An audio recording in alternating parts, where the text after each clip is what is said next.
We are now at the final closing session of Beyond the Cradle 2018. Thank you all so much for joining throughout the day. I have a bit of a fun report to add before I start to tell you a little bit about the Space Exploration Initiative at the Media Lab. Turns out we had over 2,000 viewers joining us online this year for the live stream, in addition to all of you joining here today. So just to thank everyone on the live stream as well, thank you so much for being part of the event.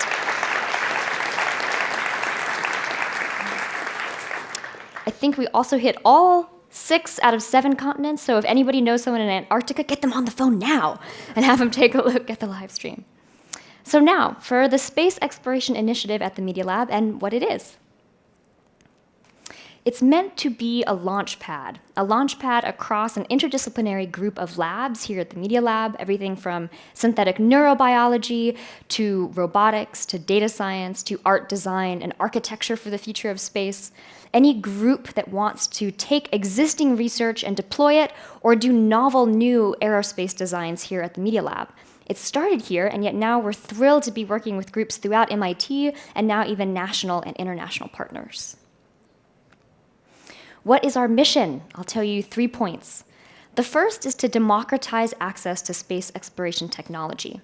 Although I, myself, of course, was not there in the Apollo era, in the 50s and then 60s and 70s, thinking about Apollo in the 50s, 60s, and 70s, there was a sensation at that time that I've been told that as a kid watching the moon landing, you would look up and be convinced that in your lifetime you would get to go.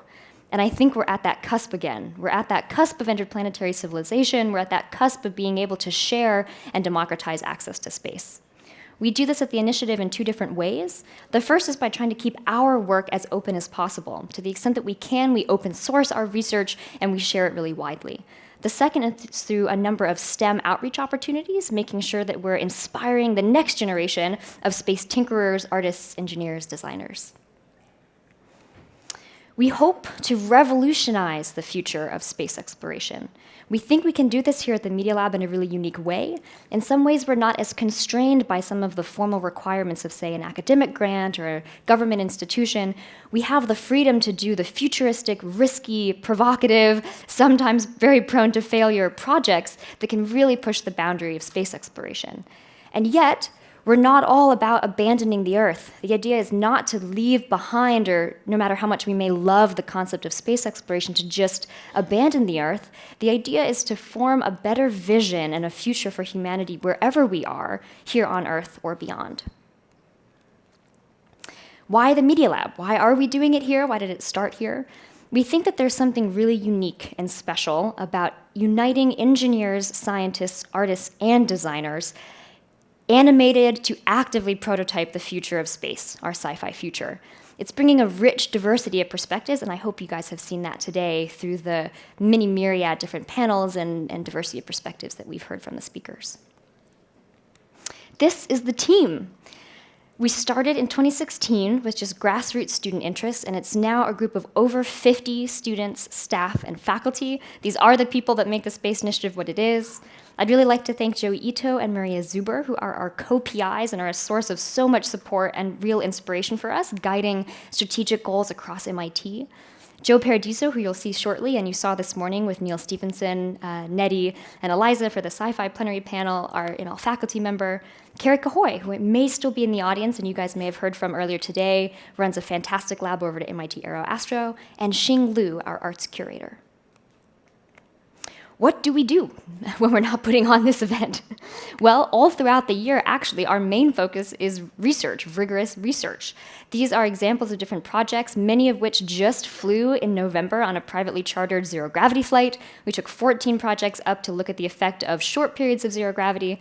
If anyone's not familiar with the parabolic flight at this point, it is affectionately known as the vomit comet, because you pitch up really steeply, you get 30 beautiful seconds in the parabola of microgravity, 20 to 30 seconds, and you pitch steeply downward. You're basically making this motion, and you do it 30 times, maybe 40 times if you're an astronaut in training. So we're really excited to have been able to bring some of these projects up on board. You'll also see here a really rich diversity of fields, right? This is what reflects the Media Lab's broad interdisciplinary nature, is that we have asteroid nets and tethers. We also have one of the early instruments ever designed uniquely for zero gravity. to be played in a way that it could only be played in zero gravity. This is the telemetron, which you guys should be able to see outside. And if you haven't already, please take a peek at the gallery because a lot of these projects are featured just behind you. I'll now show you 3 projects, really quick snippets, to give you an idea of how we take space projects that might be done elsewhere and try to take just somewhat of a new twist, an unexpected twist on the research. So we heard on the Life in Space panel today, right, about the need to, whenever we send an organism from Earth, an entire human or something of a smaller scale, it needs to be able to survive in space, to be encased in a bubble, basically an environmental bubble of atmosphere like Earth, the right temperature, a certain amount of oxygen. Can we instead flip that paradigm and say we're actually going to make the organisms themselves fundamentally more tolerant to the space environment? So maybe instead of having to find the exoplanet that's the perfect Earth twin, can we create and modify ourselves to be able to live in other environments? The little organism that you see here, affectionately known on the internet as water bears, are known as tardigrades. It's a more scientific name. They can survive in extremes of desiccation, extreme temperature swings. Even some of them are resistant to radiation, and it's this genetic property of cryptobiosis that gives them this resilience. One of the labs here at the Media Lab is looking at taking this genetic property, can we reverse engineer it into other larger macro-scale organisms and start inducing these properties of resilience across the board? Of course, for humans, we're very far off, but it's a goal. We're getting there. Self-assembling space architecture. For the future of architecture in orbit, we have a model, International Space Station, but it's particularly custom, bespoke, required quite a lot of astronaut extravehicular activities to make it happen. As we want to scale the human presence in orbit, say for space tourism or additional science, we need some type of architecture that's scalable, that's modular, reconfigurable, dynamically changeable. And the idea here is to have tiles that have some of the final logic of the assembly embedded in the design of each piece, passively, stochastically self-assemble. So the idea is they're contained, you toss them into this containment area, the force of magnets on the sides draws them together, and you're able to create something of a protostructure, a shell to begin working with. And finally, BlockSat. This is one that really gets back to the idea of democratizing access to space.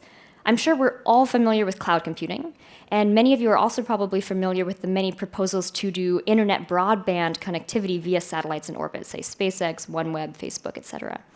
What if we combined the two in a different way and said we want average humans on the surface of the Earth to be able to dynamically rent time on a communal use satellite constellation?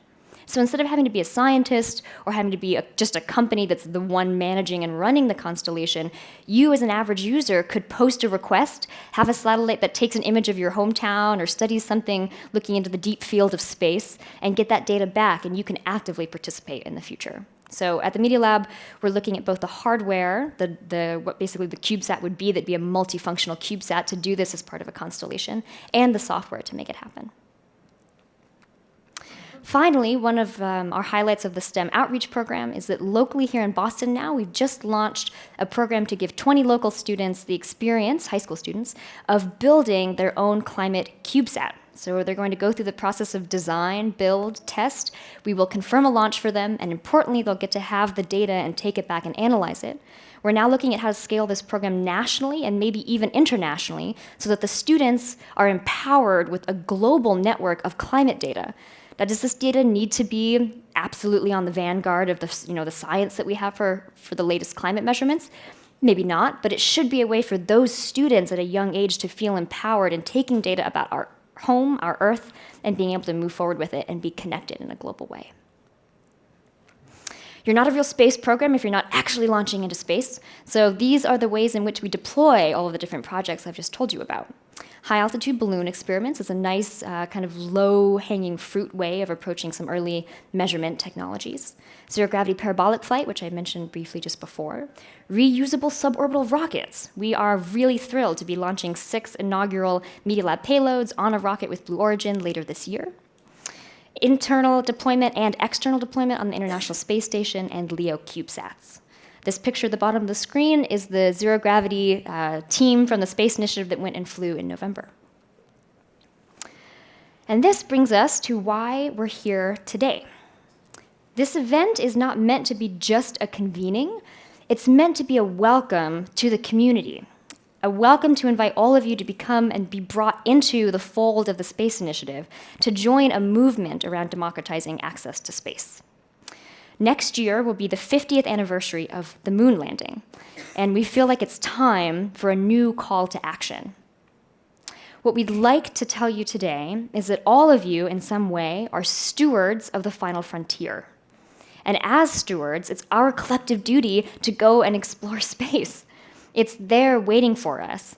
We can explore it together, responsibly, creatively, audaciously in some way. And I think it's time that we get at it. Let's explore space together. On the notion and on that topic of doing space together, I'd like to ask Xing Liu and Joe Paradiso to come up on stage. This entire event happens in a spirit of togetherness, as does the Space Initiative.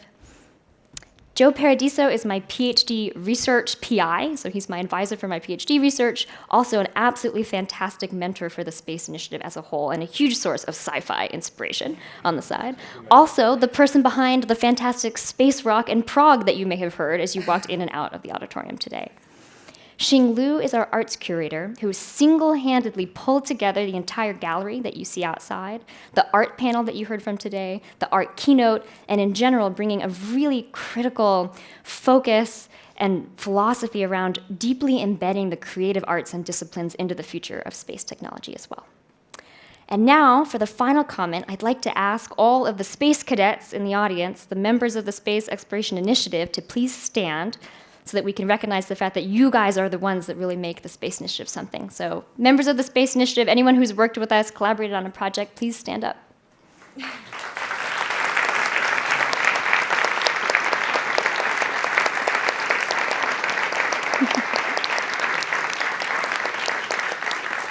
Thank you all so much. It's your projects, it's your passion to deploy, it's your volunteering that actually makes the Space Initiative more than just a dream and a very concrete reality. So with all of that, thank you all so much for coming and for staying today. Go have a drink. Enjoy yourself.